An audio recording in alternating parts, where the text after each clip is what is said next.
Hey, it's Barb and Nick, this beautiful red-headed boy of mine, and I are getting ready to take a little ride, and I'm going to tell you the story about two women. One was a barrel racer and one rode pleasure horses, and they both absolutely loved to compete. What do you think, Nick? Are you ready to tell the story? Okay.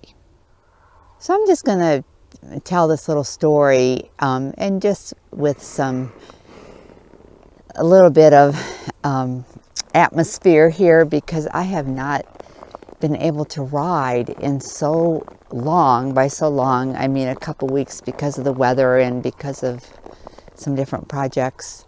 And it's just such a beautiful, beautiful evening. But anyway, these two women absolutely loved to show horses. And they did pretty well. They had their ups and downs, just like all of us who have ever shown a horse have our ups and downs. And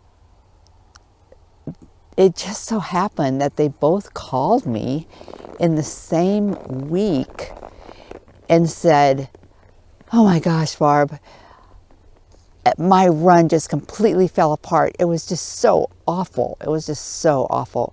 And I'm just so embarrassed." And then the other one said, "I'm just mad. I'm just really mad. I put all this work in." I mean, they were beyond the little bit of disappointment that we all feel. They were upset and embarrassed, and that maybe they needed to hang it up or something. And so my message to you is that we all, whatever we do, we will fall with our horses, and in life we will fall flat sometimes.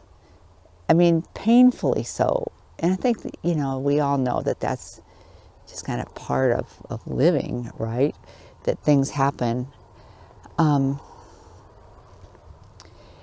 when that happens with your horse, I think it's good to grieve. I used to do this thing where in our barn, when the non-pros, when we'd all go and show, I would, somebody would be really super disappointed. And what we would do is we'd say, "Well, that's worth about, I'd say, I'll just give it like maybe an hour. So that's long enough for that." Another one would say, "Oh, it's a good half day for me to be upset." And another one would say, "Well, I didn't do so hot, but I'll just give it 5 minutes." So we would time it, and then we'd say we had to let it go. And so that, it's a good thing it's fine to have that little period of grieving.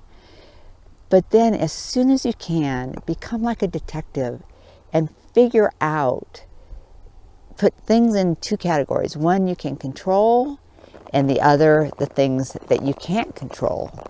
And the things that you can't control, you have to just chalk it up to life, and that things happen. I hope I'm not making you dizzy riding Nick here.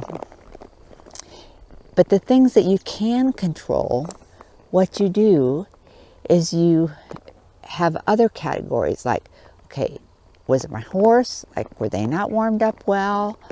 Or was it, that they weren't tuned well, they weren't really ready? Or was it my riding? That these are all in the category of things you have control over. Or maybe I wasn't mentally prepared. Maybe my horse wasn't focused. And you figure out what it is that you have control over. And then you go about, come on, Nick, he's eating grass. Then you go about deciding which one of those things that you're going to work on, or a couple of things, for the next time. But you never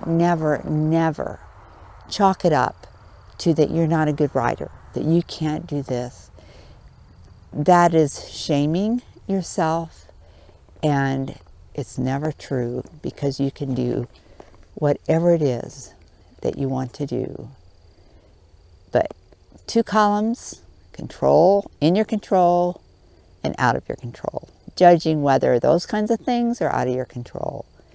But you and your horse and riding moment to moment, for the most part, you can control that and figure out that next step.